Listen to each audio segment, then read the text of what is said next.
Apocalypse Gaming.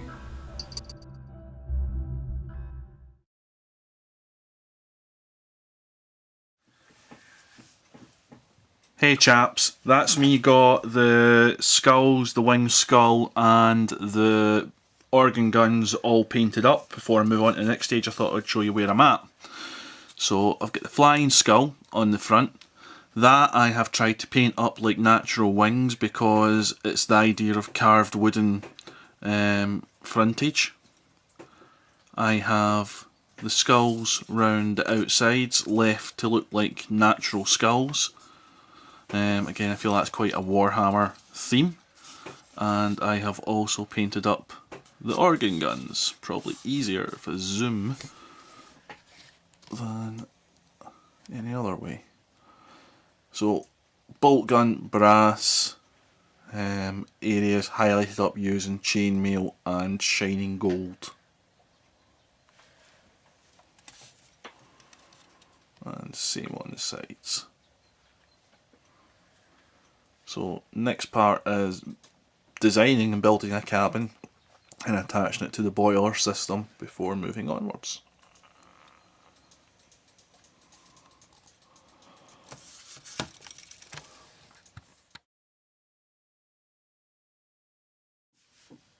Okay, what we've got here is the plan for my cabin. I have a side, front and top view. Going to make this from plasticard. The scribbles on the side is a little bit of maths working out to work out the lengths of each side. Because that's a right hand triangle, I know the length of the long and I know the length of the short, so I could use the formula to work out the length of the side, which is shown there. So this is going to be 4 centimeters by 5 high here and a 1 centimeter canopy on top. I've got a big open window surface here. On the front here is where the boiler will sit, attached to this canopy. Top part here I'm going to put wooden decking on as well, along with a metal rail round the side. The little sun symbol that you can see is supposed to be my steering wheel, but I ain't the best of drawers.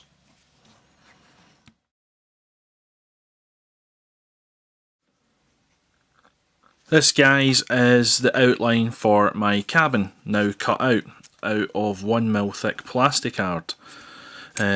This I'll assemble, and in the next clip, with the magic of modern video, you're going to see it built. That's the cabin now assembled. It's been glued together just literally a few seconds ago, so I don't want to pick it up and loosen the glue bonds. But next time you see this, it will have been painted up and ready to be installed.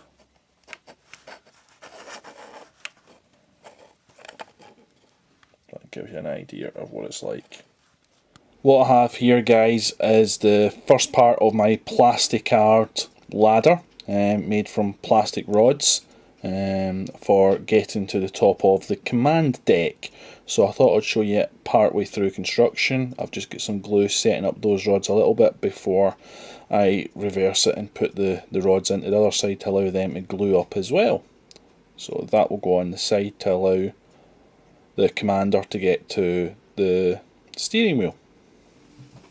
So the ladder sets up nice and smooth. I have put it into its normal position and put it in the clamps, and I'm now allowing the glue to set so that it sets nice and straight and even, and all the pins stay together in the rods where I've drilled it.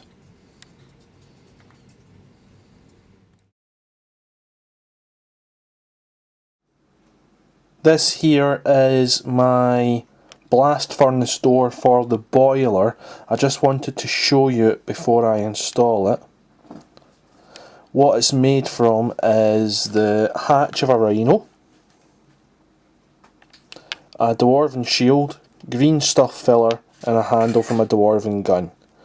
Just as it'll probably be difficult to see it once it's installed, I thought I would show you that before it goes in to the cabin.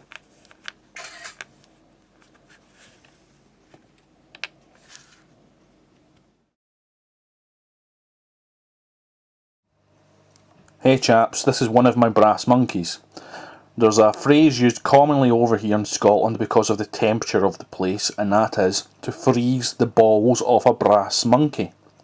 Sounds a bit rude, but it's actually not. Brass monkeys are items that were commonly used in old wooden-hulled warships, galleons, that sort of thing. Brass monkeys held these. They were cannonball storage.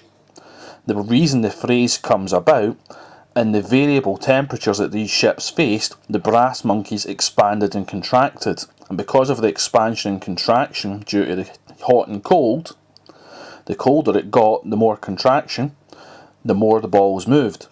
The cannonballs then fell off their pyramids, hence the phrase, to freeze the balls off a brass monkey. Every good warship needs some ammunition, so here's my ammunition for Thunderchild.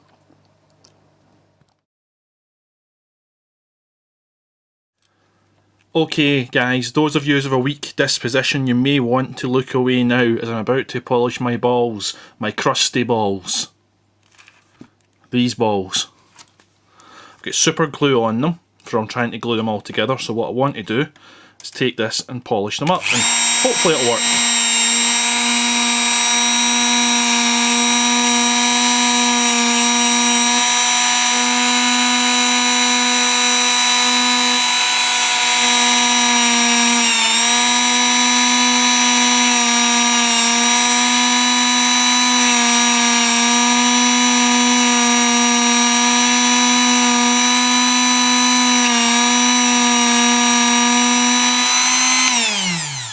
Nice and polished balls. Hope you like them. Now I just need to clean the fluff off them. Slight danger when you polish your balls too hard is that some of the skin comes off. As you can see, I've lifted the paint off my ball holder. Crassness mode off.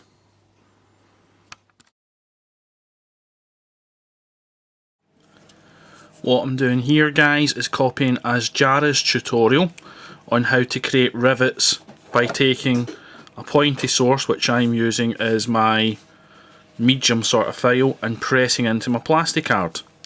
So these are plasticard strips that are going to be on my hatchways, because I'm making trapdoor hatches down into the lower decks. So it's just a case of pressing right down heavily into the plasticard, and that pushes the plastic through and creates rivets on the opposite side, which you can just see on the camera there. So thank you Asjara for that, because that's made my life easier. What I was going to do was cut plasticard rods and stick them on, but that's just such a nicer way to do it. So thanks Asjara. This here is a representation of the hatches I'm creating, just so that the impression that the lower hull can be achieved. One of them is nameless as to why you can get to the lower deck for whatever reason, and this one here will be for my coal bunker access.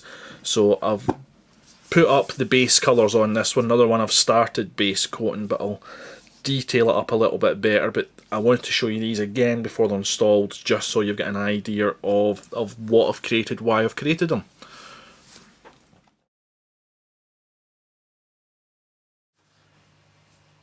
Okay chaps, that's this part of the build completed. The hull is built to a satisfactory level as far as I'm concerned. The next part of the build will be building the propulsion system, so the Zeppelin along with the propellers etc. are going to be on that, and also the flight base.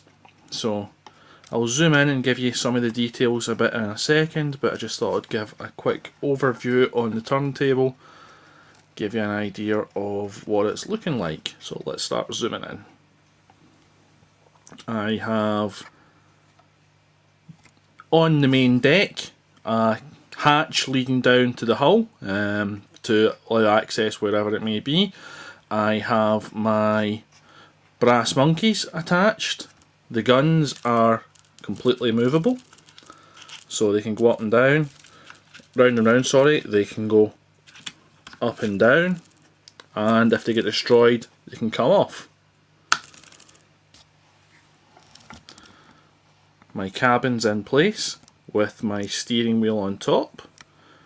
I have put a small helmet to the front, the steering wheel itself moves. I've decorated it with shields and dwarven runes. Runes even, not ruins. Inside is my hatch for the steam generator. There's another hatch at the back. Again, this one is the coal hatch, so they can get into the coal to do the furnace. The ladder has been added. I've left this suitably dark and grimy, as if the smokes came across it and left it dirty. The steering wheel I've purposely left clean because I reckon it'll be in constant use, so it will stay clean. Shield decorations and skull decorations all round the outsides. Again, the shields that I've chose are all winged on here to represent it's the flying one, and it's a gunship. Two at the front have got cannons on them, so I've tried to think that out. And obviously we've got my winged skull as well at the front. So that's part one of the build complete. Next part, as I say, flight base and Zeppelin. Let me know how you think it's gone so far, but yeah, I'm very proud of it, but I don't know what you guys think. Value your opinions, so please share, rate, subscribe, and as Chung says, do all that YouTube shit. Take care, guys.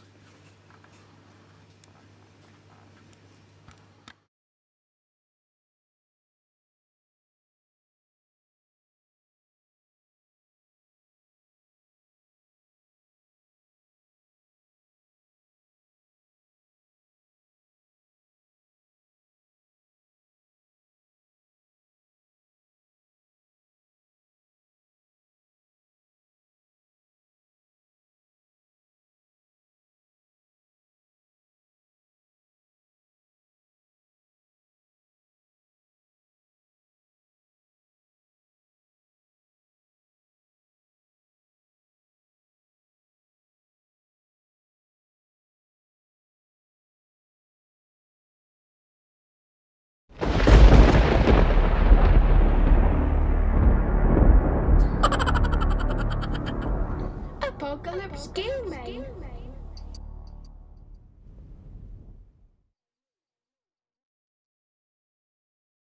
Okay guys, those of you with a weak disposition, you may want to look away now,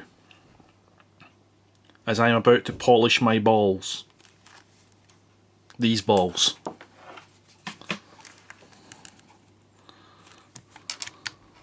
No, I've not turned it on!